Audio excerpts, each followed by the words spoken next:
because there's no more white couples in commercials? There's no black couples either. Every commercial has a mixed race couple.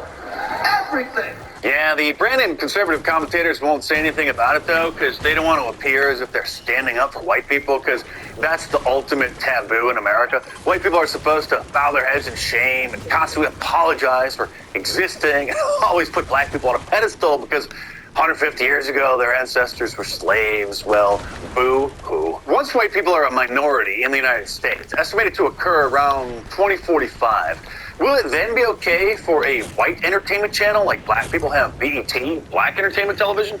Will white people be able to have a Miss White USA pageant since blacks, Latinos, and Asians have their own beauty pageants for their race? Once whites become a minority in America, can we have white student clubs on college campuses like the Black, Asian, and Latino student organizations?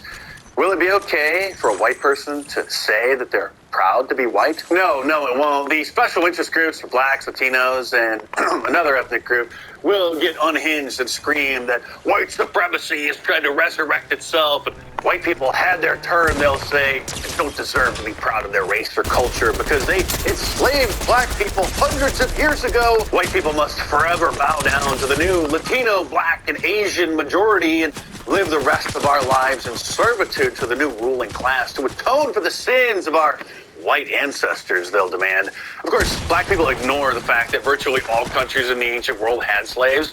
Maybe we should point out that black Muslim tribes in Africa actually sold other Africans to the European slave traders who brought them to North America.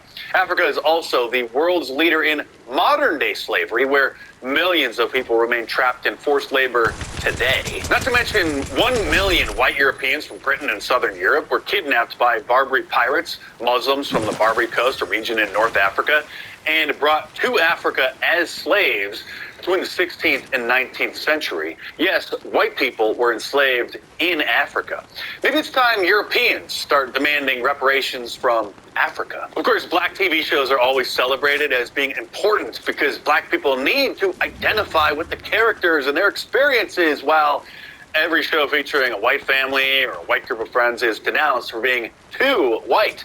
And when the question is raised about a white counterpart to BET or white-only shows and movies, the knee-jerk reaction is always to claim that the majority of entertainment is produced for white people. But with forced diversity being injected into almost every single television show, movie, and even commercials now, which all do their best to make sure that there are an equal number of white, black, Asian, and Latino characters, the claim that white people have entertainment that is a reflection of our own family, community, and culture is now null and void. If you enjoy watching my serious monologues like this, then you'll really enjoy reading my books because there's so much more information in them that I can't get into on YouTube for obvious reasons. So order my book, Hollywood Propaganda, How TV, Movies, and Music Shape Our Culture, in paperback from Amazon.com, or download the ebooks from any of the major ebook stores. And of course, there's a link to the Amazon listing in the description below.